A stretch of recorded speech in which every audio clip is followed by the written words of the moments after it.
Welcome back to an S&P 500 and stock market news weekend deep dive. My name is Justin, and this weekend we're going to try to figure out whether or not the S&P 500 has now completed its blow-off top, or if there's going to be a stock market crash. The easiest way to explain what I think is going to happen this week is that we're going to be using the 50-day moving average as a pivot. Either we're going to get a bounce off of there, or we're going to use that as a pivot to move lower. We are now calling for potentially some big red days. We have an article from Bloomberg we're going to review in a minute. But if you're enjoying this content at any time, I would really appreciate your thumbs up. One quick thing I want to look at here is just going to be the fear and greed index. So if the market is very fearful and we're landing on support and people sell support, what can we do? We can advance back higher. Why? People are already quite scared. This fear index is actually quite low. 34 is quite low. So what that means is that people went from being neutral to fearful very fast. And when people are fearful, the market is poised to go higher. So in this case here, what I'm really wondering is whether or not the bulls are setting up yet another win. Are the bulls ready to push us to yet another all-time high? Remembering that the end of year target for SPY is 470. So how do we get to 470 by the end of the year? Well, we have to probably dip between now and then. As I look at the chart here more and more closely, what I'm noticing is that I'm seeing a W that forms up in here. We get 1, 2, 3 lows to start the W here. And as we look back here now at a different chart that I have laid out, we can go back to here. We can look at the next one that I've laid out here. The win, right? Another win. We know that the bulls like dubs, right? They like the dubs. They like the dubs. They like the dubs. So what do we got here? Potentially another dub. So, well, how could this all fully play out? Well, the 3 drops. So the 3 lows. We have one low right here. We're setting up a lower low right now. So we could dead cat bounce off here once, bounce off the 50-day moving average once, reject off of call it 447, 448, and then come back down for a retest of roughly 438. And then we get the actual W completing to rally us back up to 470 into the end of the year. I could see that as being feasible now. So the market's already scared. So what do you get them? A little bit of a dip, right? A little baby dip. Why? They're calling for a big fat dip, which is why I'm not sure we're actually going to get it. When everyone's scared and everyone's calling for a correction, who's left to sell? Everyone's already scared. They're already fearful. So 34 is pretty low on the fear index here. Only a week ago, we were at 54. We were almost starting to get greedy. So not so fast, right? Right back down to fearful. So if we're fearful and we're right near support, what do people normally do? They fold. They sell the bottom. So again, that's what I mean now by we're going to be using the 50-day moving average as a pivot. Every previous time that we've tested it, again, we've bounced. Every time we bounce. So why would this time be different? I don't know. Nothing's changed fundamentally for me. However, I think that because the market's already scared, and if we are due for the sharpest, nastiest rally of the year, meaning the biggest, fastest time in the year to make money, what is there going to be? Probably some greed. Everyone's now back at their desks after Labor Day long weekend, and I think that they can create a little bit of volatility and then come in and make a whole bunch of money into the end of the year, right? Oh my God, sell stocks. We're so scared. Oh my goodness, market going to go to zero. That's it. Market's over. World is over, right? The economy as we know it, global commerce, it's done. Call it quits. At a high level, that's what I'm looking at here. I'm trying to make these videos more dynamic, meaning that I'm trying to just adapt it to tell a story in about 20 to 25 minutes. This weekend, I'm trying to make my best effort to craft a narrative instead of just diving into the charts immediately. So I liked all the comments you guys dropped last weekend. Again, I always appreciate your thumbs up. And the comments keep me motivated because it tells me that as I'm evolving the show, you guys are appreciating the content. You come back and watch every weekend. Some weekends are easier to record than others, and I'm thankful for the support you guys give me. All right, so that's the easiest thing I set up here, right? We're looking for the W, right? We're already scared, so right, if they scare, shake the tree, steal their shares. They scare, steal the shares. Oh no! And what do we have coming up? Well, we have FOMC coming up on September 21 to 22. We got triple witching coming up on Friday, right? We got VIX monthly expiry on Wednesday. What else? Quarterly expiry on Wednesday. What else have we got? We got quarterly rebalancing at the end of the month, right? What does that mean? It's money time, right? Time to make money. That's what I know. All right, we're going to go through here and just making it, trying to think about time. Where do we want to go now? So we've talked about the fear and greed index. We've talked about the seasonality chart. I think what I'm going to do is just talk about this briefly. Then we're going to look at the charts. Then we'll look at the options chain like we normally do before. So big up days are gone as correction hits half the S&P 500 stocks. What does that mean? Looking at the chart here, it means that half of the S&P 500 stocks, or 56% of them, have now had a move lower of roughly, more than 10% drawdown, meaning from their high or all-time high since May 1, more than half of the S&P 500 stocks have actually had a move lower of more than 10%. What does that mean? Technically, the stocks that make up the S&P 500 have technically already half corrected. The broader index is not, because the fangs are propping it up. Those fangs are strong. They're so strong. So even looking over here at the Russell is going sideways, but the individual Russell stocks, 90% of them have had a correction. So if we're going into a bear market, meaning we're going for 20%, that means that we have to push below the 50 DMA. And there's been a lot of bear potential. We faded down, as the article notes here. Let's just read this really fast, actually. Calls for a correction in stocks are multiplying, and while none have come to pass for the biggest indexes, it's safe to say that a lot of markets' vigor has been depleted. Big rallies are the thing of the past. The S&P 500 has gone 34 days without rising 1% in any of them, the longest in 20 months. And the pool of companies feeling significant price pressures keeps expanding, right? I don't know if you've been noticing, but prices are going up where I'm going and buying stuff, right? At the grocery store, at the pump, at most stores, right? Online, price go up. Why? Well, why not, right? Everything's costing more. More than half the index's members have suffered peak-to-trough declines of at least 10% since May. Data compiled by Morgan Stanley show. That's what we just looked at, that chart. Again, Russell, more than 90% have suffered a 10% correction, right? The S&P 500 just managed to fall for 5 straight days without straying more than 2% from its all-time high. The reason why this is important is because we're getting a warning of, if we're going to go into a correction for SPY, that's 10%. If we jump down to the bottom of the article here, what they're noting is that this rolling correction will end with a consolidation of the higher quality leadership areas of the market, Wilson wrote in a client note Thursday. We think that finishing move will happen in the near term, and that it will lead to a benchmark level correction of 10%. So from peak to trough, right, we hit roughly 453 times 0.9. If we were to get a 10% correction on the S&P from all-time high, we're looking at roughly 407. So again, call it like 400 to 410. That would be a technical correction on the S&P 500. I don't think we're going to correct 10%. If we correct 10%, we're probably going to correct more than 10%. That's the problem. So I think maybe a 5% dip would be feasible. 453 times 0.95. Yeah, that seemed good. Right, 430, right, potentially down to 430. That seems a lot more reasonable to me. Again, if we're going to correct 10%, it means there's a problem, right? There's a problem happening. I think that's going to come later. I think in 2022, maybe 2023. It's the same thing as when we heard people wanting 20K on Bitcoin. What did it do? It went to 50 instead. Oh, that's right. It did go to 50. All right. And then finishing up here, the thing that is actually holding up the market is this. Helping keep the market afloat are tech giants like Facebook, Amazon, Apple, Microsoft, Google, Alphabet, a cohort known as FANG. While the five S&P 500s, without the five, the S&P 500's 4% advance this quarter would have been halved.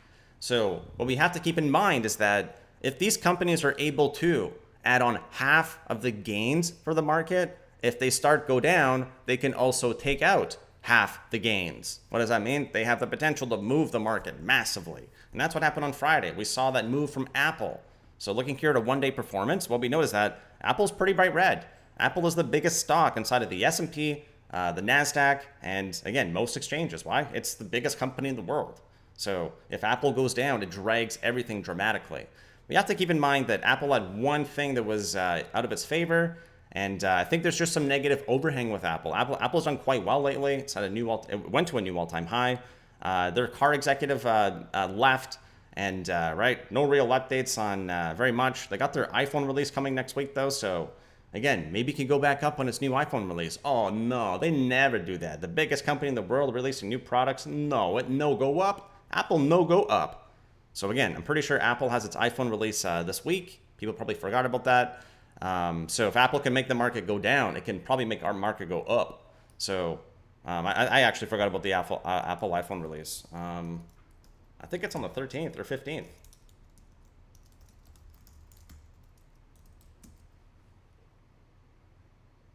September 14th. Oh, that's like not so far away. That's like on Tuesday. Oh, that's like on Tuesday? Yeah, that's like on Tuesday. I forgot about that. Oh, Apple never go back up. Looking at the last week here, it's looking, looking back at the last 3 months here, this is what we wanted to note in the article, that this is what they're talking about. We already know this here at this channel, right? We've been looking at this for a while. We already know that the tech stocks are what's dragging it up. So tech-led rally, chips lead tech, tech lead SPY, and there we go. What's been joining the party lately? Amazon, Tesla. I'm looking for leadership from Amazon specifically. There's been a lot of news about it, even news regarding TV. Looking to acquire NFL rights, right? Amazon's making moves, right? That Andy Jassy, he's got some diamond hands, right? He's like looking to buy stuff. He's like, I got that Jeff Bezos wallet now, right? Got to go buy something, right? Anti-life by Bezos. I don't know. Moving forward. So if these individual blocks have the potential to move the market dramatically higher, they also have the potential to move them lower. So if we look at the shorter term performance now, the last 1 month, who's becoming the leader here? Oh, it's Amazon. Amazon's starting to pull ahead. So what I'm looking for here specifically is whether or not Amazon can continue to hold. They punched it back above its 50-day moving average recently, which means that Amazon has a little bit of a buffer of margin. Looking at the last 1 week, we can see that Apple's starting to drag, right? Healthcare is already declining. We'll note that when we look at the charts briefly later. REITs. We can see REITs are down, right? Everything's starting to decline here, right? They're propping some sectors up, but it's the stocks that have been, so the ones that are hovering here are the ones that were the worst performers year to date. Last 1 week, last 1 day. So I'm looking to see whether or not Apple's event's going to be a buy or sell. Apple's a potential to move the market massively. All right, we're at about 11 minutes here. That's pretty much it, I think. We've gone through the heat map. The options chain is going to basically tell us whether or not there is evidence to support or invalidate our thesis regarding whether or not that 50-day moving average is actually going to hold. There happens to be big 440 straddles on it. So here's my weekly notes. There is no alternative, right? Is there still no alternative? So where do we put our money? Well, probably in stocks. Apple's impact on SPY and market. So if Apple's bad news got out of the way, all right, out of the way, with the Epic Game thing, they can appeal the decision, right? They can do that. They also have their iPhone release coming up, right? Oh no, they never have bullish event on that. Well, if it rallies into the event, it's a lot harder to go higher after. Apple had a big decline on Friday. It has an announcement on Tuesday. So if it goes sideways, maybe that event's actually going to become a buy. China and Russia, right? There's been some news coming out this last week. So what was really curious about that is Apple actually dragged us down. China got us down to 447 on Friday. Apple's actually what dragged us below to 445. So uranium stocks are moving massively right now. Is there going to be a pass or a fail to 50-day moving average? The Fed in September, we have that FOMC meeting where they're going to be providing economic projections. And surprise, surprise, we have another contest, a $1,000 contest to prepare a dip buy plan. And again, the timing on that seems pretty good now in hindsight. And people still don't want to participate. So I think we have about like 15, 20 entries now. Pretty underwhelmed, but the people who participated, you guys did a great job. Sharing anything means that you're at least thinking about what would it mean for me to be prepared if there is downside. A lot of people have raised cash, which I think is really good. And just be prepared for this next week. The bargains might get deeper. Why? If we start cracking, we'll look at the monthly chart after, but if we start cracking, we could go potentially down to 422. So that's like 20 points lower from here. Yeah, that's like 20 points lower. Potentially down to 407, as that Bloomberg article noted as well. Notable events. We've got PPI. So again, that's coming out on Monday. I forgot about the event on Tuesday. I'm actually going to put that here. Right, we got Apple. I think it's WWDC. I always type in AAPL when I type in Apple now, right? So I got dyslexia, right? So sometimes I make mistakes. Apple WWDC, right? The iPhone, that sat phone. They've already teased it out. They've talked about the new watch potential having a flat surface. So I would buy that, right? I would buy the watch. I want to hear about the car though, right? What about the car? What about the car? If we hear about the car, oh, that definitely make market go up. No, people no want Apple car. Again, I don't know they're going to announce it, right? That would be a big surprise, right? That would be a surprise. Come on, Bulls, let's go. We're going to go through and build these out together after. Maybe I won't do that if there's not enough time. Already looking at 50 minutes for the video. That's pretty much it, though. All right, now let's go through and have a look at our supporting evidence. Let me know what you know the video too. I actually think I re-recorded this video, to be honest with you. I wanted to, the first video was good. I think this one's better. So if you like it, again, I'd really appreciate a thumbs up and let me know your feedback. So now what we know here is that before we're going to get a massive move lower, we're going to get warning signs on higher time frame charts, notably the monthly and weekly charts here. 441 and 436 are very critical levels. It also happens to correspond with what would be our W low here, right? That all-time high connect. So if we're going to backtest 436, I don't see that as bearish at all. At all.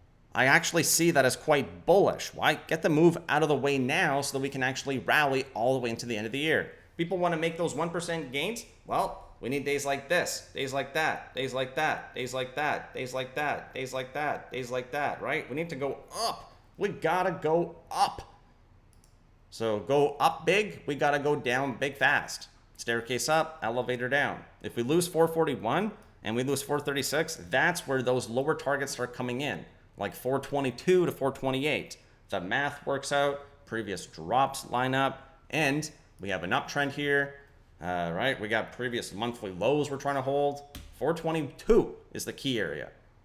So that's what we're looking at here, right? Weekly and monthly levels, 441, 436, align on the weekly and monthly charts. Here we can note that we have this big funnel higher, and right, if we look closely here, we had one of these before, drop, and it was on, this one here was actually on higher volume. This one's on marginal volume, so right, it's not really as valid.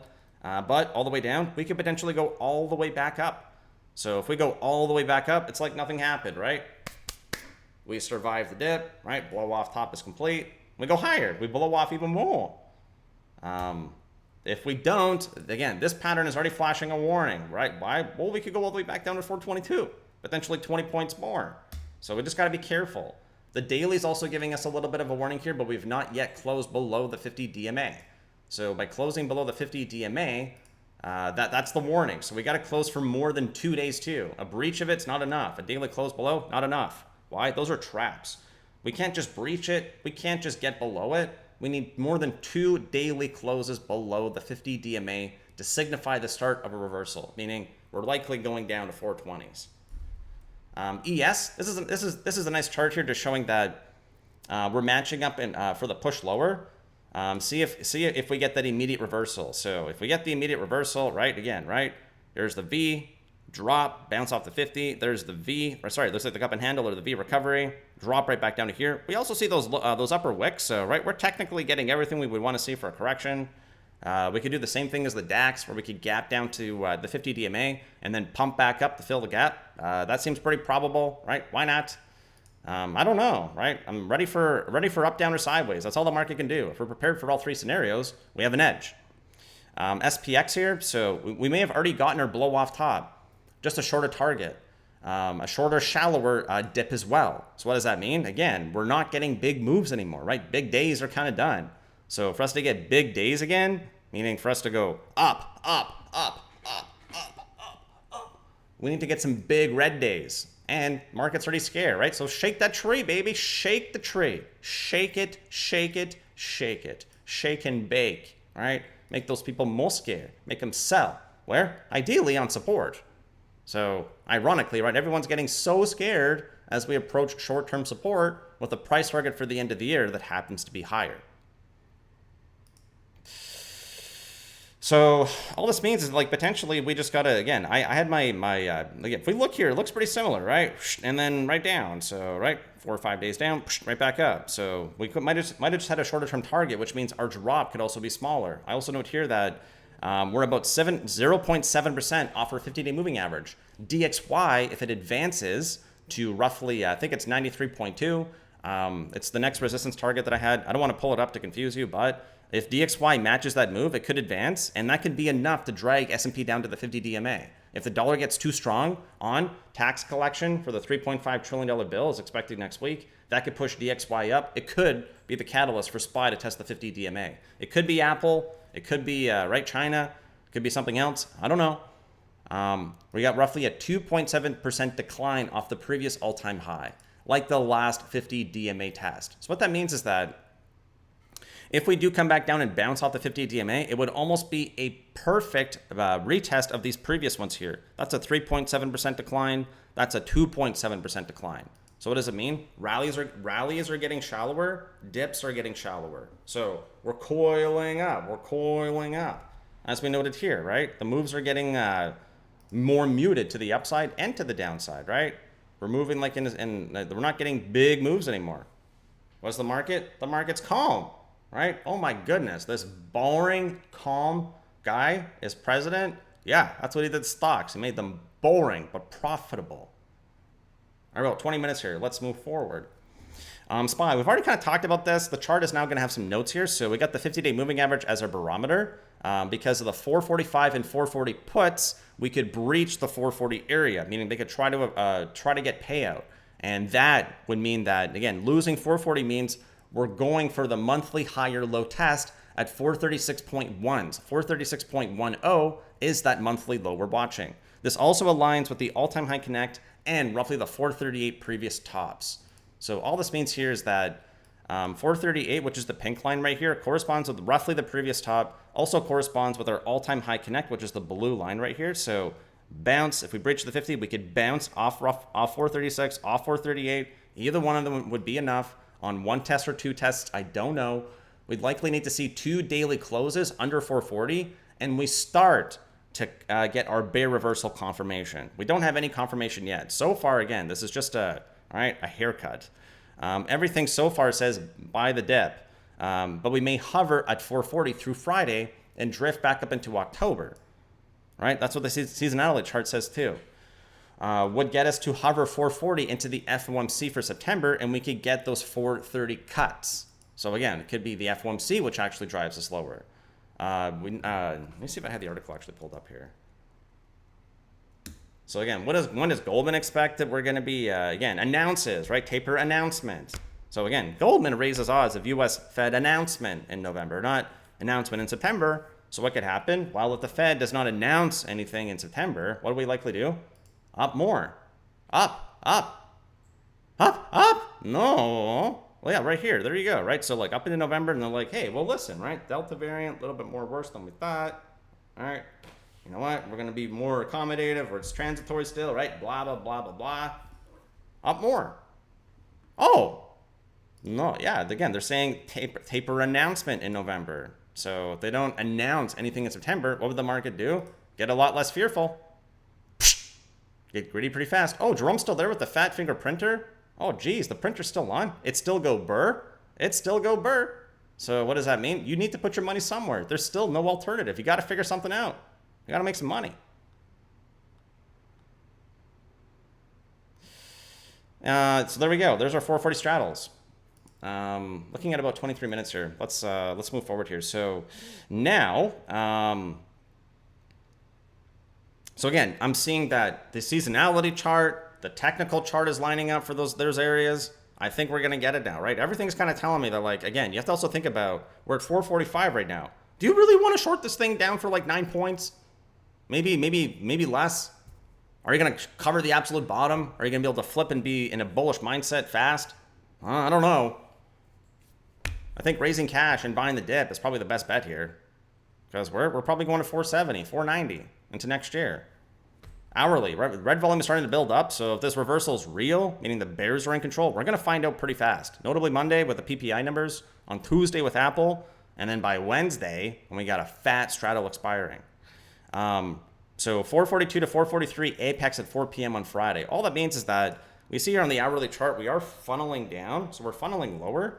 And what we note here is just that the volume is starting to build up a little bit. So we're getting some upticks in red vol. No one's really selling, but we have to also remind ourselves that for every seller, there's a buyer. So someone's been buying this. Someone's been selling it. Someone's also buying it.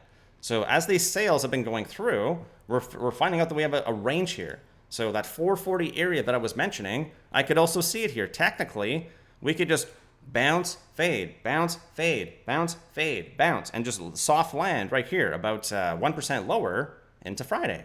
Nothing wrong with that, right? Burn all the premium, all of it. 448.7 is a daily low and the relative low for us to take out the start of a confirmation of a reversal. All that means is that We have to get back up here to our daily low. So this daily low right here, 448. So it's this one right here. Sorry, we have to get back above like these lows right here, 448. So we get back above 447.1. That means that we're back above the previous top. Back above 448.2 means we're taking out the relative lows. We're attempting a reversal. Getting back above 450 confirms it on the daily, on the weekly. So again, scenario one, gap down to 441 into Monday like the DAX did, right? Get the dip out of the way. What does that mean? We're probably not doing the W. If we do this one here, where we attempt to reclaim 448 and 450 and we get and we save it, that means that the dip is over, right? That means that the market's already fearful enough. If we fail, the bears will likely fade this back down to 436 to 438 for the big test on the monthly. There we go, right? That's it. Those are the notes. I think I did a really good job this weekend getting everything prepared. I did a lot of thinking to get this done, so I feel very ready. Just going through here really fast. Again, you can find all these notes on Slack. You can also join us for a free trial by clicking on the link in the description if you want to see all these notes after the fact. Just quickly going through here, what I mentioned before was, so we're going to skip this one here. We're going to look at the 15th. There's a huge straddle here, right, at 440, 104, 116, 113. Those were big numbers. And then here we got monthly OPEX, right, triple witching. Here we note that we get volume at 445 to 440, right, only on the put side. So we got a spread bidding put on here. We also got a straddle for here. And we got naked buying here at 450. So they could move it back up to 450. They could move it back down to 440. 440 to 450 seems like the most probable range. It would align with the seasonality chart. It would align with the technical analysis. It would align with the fear and greed index. Why? It's going to be hard for the market to really sell off when people are fearful. Why? People are already raising cash. They already have too much cash. Looking out here to October, it's naked at 450 again. So again, just noting here, we got a 445, 440 put spread continuation into October. And there's been quite a bit of put flow coming in. So I think there was one big order, right? Where's the big order here? $100 million order, right? So they're buying a lot of puts, which means they need to short the underlying security, meaning SPY or SPX, to get the exposure. So they've been buying a lot. I don't want to confuse you beyond that. I think the only other thing would just be briefly looking here. I got about 2 minutes left to finish under 30 minutes. Just briefly looking here, DXY, this is what I mentioned before. So DXY back above the 50 could push all the way up here to roughly 93.2 to get that 0.7% rally to push S&P down to its 50 DMA. Again, S&P is off by about 0.7% there. SPY chart technically looks fine. We're right on the uptrend. QQQ, on the weekly chart, again, weekly chart on QQQ tells us that if we fall below 370, that is the warning. It's 2% lower. Again, Apple really matters now. Looking at XLF, range bound, ready to go up or go down. Technically already corrected enough. As we noted, financial stocks are quite down. Looking at XLV here, XLV we saw bright red on the heat map, right? Pretty nasty cut. It followed by an immediate reversal last time. Let's see what the bulls got. DIA, once it lost the uptrend, right back down to its lower uptrend here. It's technically fine. It's a pivot. It could go down, could go up, just like SPY. IWM, again, we note that since May, the individual names that make up the Russell have gone individually down by 10%. More than 90% of those companies have done it. But the IWM ETF is doing fine. Totally range bound. Doing absolutely nothing. Arkk getting very tight here, right? Momentum is getting very tight. Potentially a W, potentially a flag. We don't know. XAU, very important pivot here. Crypto is also at a very important pivot as well. RSP, backtesting previous tops. Nothing here. NYSE, higher lows. XLU, flagging out, right? Inside bar. VIX, we should get a breakout on VIX if this move is real. It's no longer in the teens. It's at 20.95 here. And that's it. Thank you guys for watching. I'd really appreciate your support by smashing a thumbs up. And it might seem like a small ask, but actually dropping a comment goes a really long way. It keeps me motivated, and I really appreciate your support. If you want to participate in that contest, again, check out Slack, and I'll look forward to seeing you next weekend. Thank you very much.